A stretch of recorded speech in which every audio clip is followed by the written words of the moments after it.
94 95 கோடி மக்கள் ஓட்டு போடுற இடத்துல தான் போடுற ஓட்டு கரெக்டாக அந்த கட்சிக்கு தான் விழுதா? இந்த ஒரு மிஷினுக்குள்ள இருக்கிற சிப்புக்கு நீங்கள் வெளியிலேருந்து கமெண்ட் கொடுக்க முடியுமா? இல்லை வேறு ஏதாவது ப்ரோக்ராம் பண்ணி அந்த சிப்பை உள்ளே வைக்க முடியுமா? அப்படின்ற கேள்விகள்லாம் இயல்பாகவே எழுது. நடத்திருக்கணும் சார் சூரத்தில். அது மட்டும் இல்லை, அந்த டேட்டுக்கு முன்னாடி அவனுக்கு அந்த சர்டிஃபிகேட்டை கொடுக்கவே கூடாது. ஆக்சுவலாக எப்படி கொடுத்தீங்க? ஸ்மிருதி இரானிக்கு ராகுல் காந்தி போட்டி போட்டால் நம்ம ஒரு பப்ளிசிட்டி பெருசாக கிடைக்கும்னு அந்த அம்மா நினச்சிருக்கலாம். அவரோட இப்போ புஸ்வானம் ஆகிட்டாங்கன்னு நினைக்கிறேன் அந்த அம்மா. நீங்கள் அவரை ரேபரேலியில் தோக்கடிங்க, அமைதியில் தோக்கடிங்க, ரேபரேலியில் தோக்கடிங்க. அவரை ட்ரை பண்ணி பாருங்கள். அவரை தோக்கடிக்கணுன்னு தான் உங்கள் பாயிண்ட்டு. எல்லாருமே வித்ட்ரா பண்ணால் கூட நோட்டான்னு ஒன்று அங்கே இருக்குது. ஸோ மக்கள் யாருக்கு போட வேண்டாம்னு நினச்சா, உனக்கு போட வேண்டாம்னு நினச்சா அவன் நோட்டாக போடுவான்ல. மோடி பல விஷயங்களை மாற்றி பேசுவாருங்க. அவர் ஆதார் கார்டை முதல்ல எதிர்த்தார், அப்புறம் ஆதார் கார்டை ஏற்றுந்தார், ஜிஎஸ்டியை எதிர்த்தார், அவர் ஜிஎஸ்டியை ஏற்றுந்தார். ஸோ இப்போ பிரதமராக இருக்கிறதுனால நம்ம நாடு ஒரு பெரிய ஜனநாயக நாடு, 95 கோடி பேர் வாக்காளர் போடுறாங்க ஓட்டு, பெரிய விஷயம் பெருமைப்பட்டுக்கலாம். உங்களுக்கு வழங்குபவர்கள் பேசஸ் பே, secure digital payments with multiple features and great success rate. ஓகேஸ் தமிழ் நேயர்களுக்கு வணக்கம். பத்திரிகையாளர் பிரியன் அவர்களுடன் கலந்துரையாடுகிறோம். வணக்கம் சார்.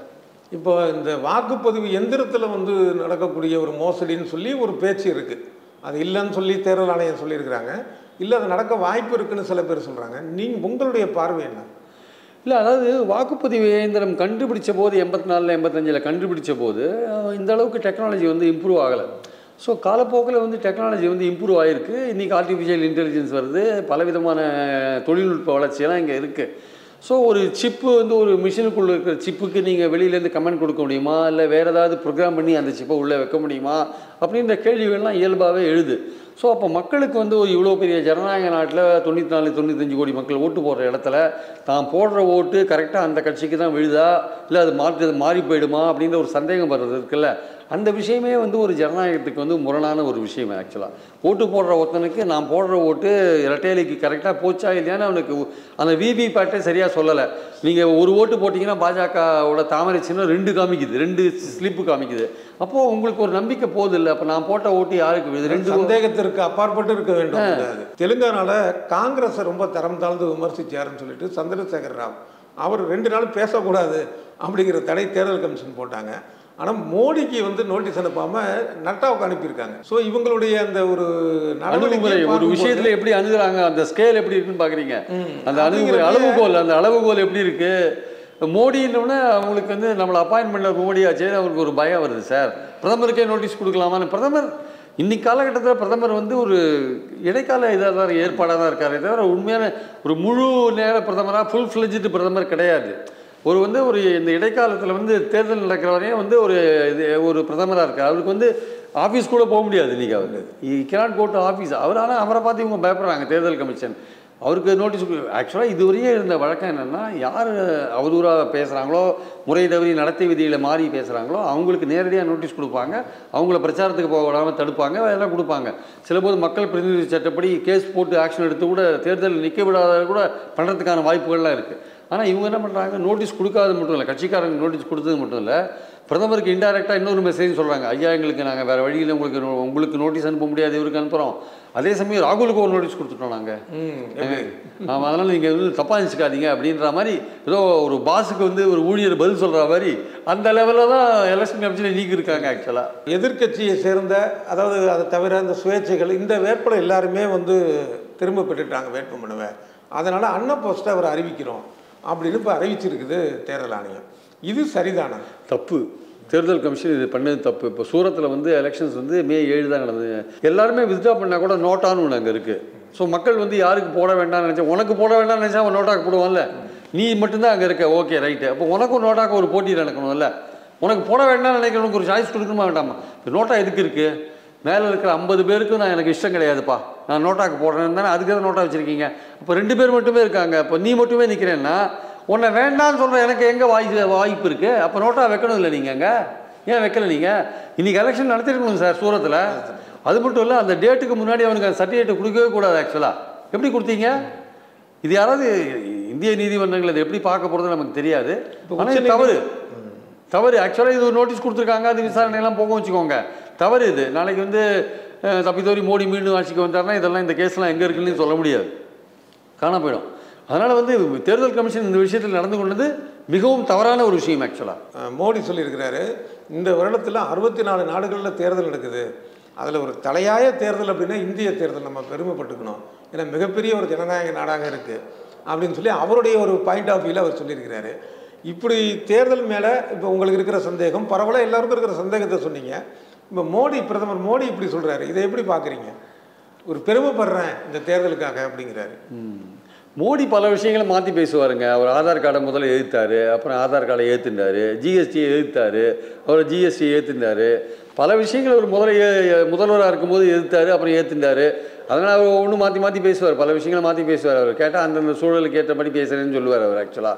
ஸோ இப்போ வந்து பிரதமராக இருக்கிறதுனால வந்து நம்ம நாடு ஒரு பெரிய ஜனநாயக நாடு, 95 கோடி பேர் வாக்காளர் போடுறாங்க ஓட்டு, பெரிய விஷயம் பெருமைப்பட்டுக்கலாம், அதில் இருந்து சந்தேகம். ஆனால் அந்த தேர்தல் நியாயமாக நடைபெற்று இருந்தால்தான் அந்த முழு அந்த ஜனநாயகத்தோட அதுக்கான அர்த்தம் முழுசாக நமக்கு புரிய வரும் ஆக்சுவலாக.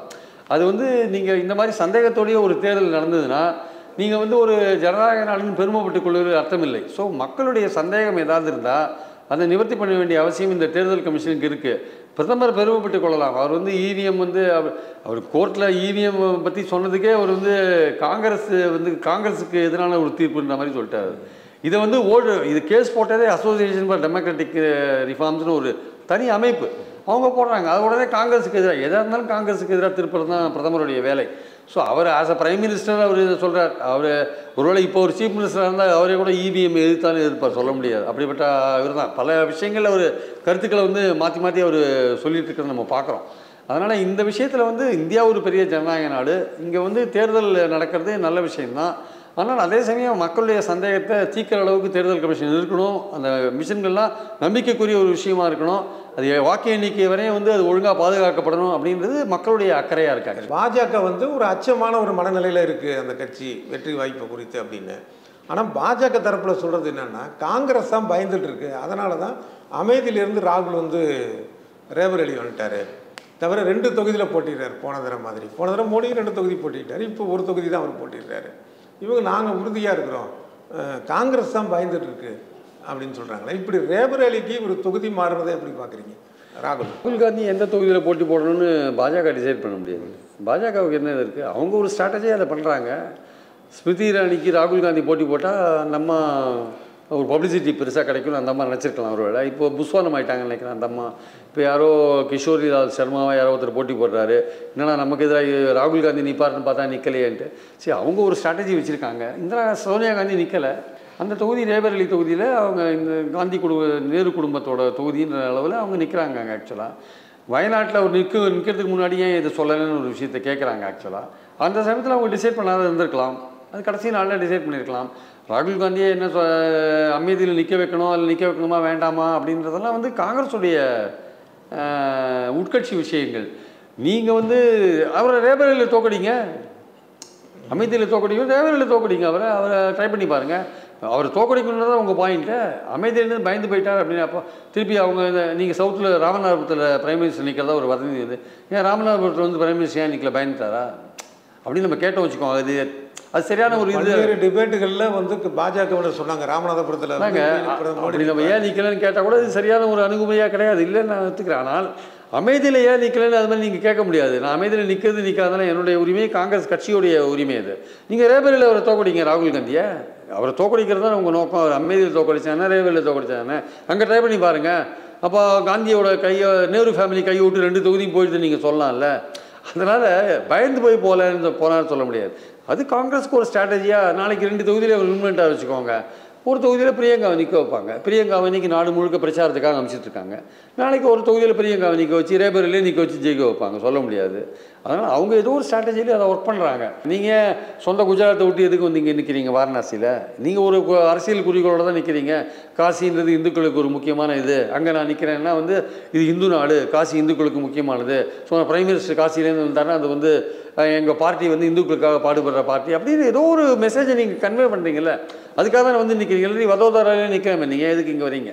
ஸோ அதனால் எல்லா பார்ட்டிக்கும் வந்து பயந்து போகிறதுன்றது கிடையாது சார். ஆக்சுவலாக பயந்து எதுக்கு போகணும்? நீங்கள் ஒவ்வொரு பார்ட்டியும் ஒரு ஸ்ட்ராட்டஜி பண்ணுறாங்க, அவங்க ஒரு ஸ்ட்ராட்டஜி பண்ணுறாங்க, அவ்வளோதான். மிக்க நன்றி. நிறைய விஷயங்கள் குறித்து ஆழமான தங்களுடைய கருத்துக்களை பகிர்ந்திருந்தீங்க. நன்றி. இந்த வீடியோ உங்களுக்கு பிடிச்சிருந்தா லைக் பண்ணுங்க, ஷேர் பண்ணுங்க, கமெண்ட் பண்ணுங்க. மறக்காம OH தமிழ் சேனலுக்கு சப்ஸ்கிரைப் பண்ணுங்க.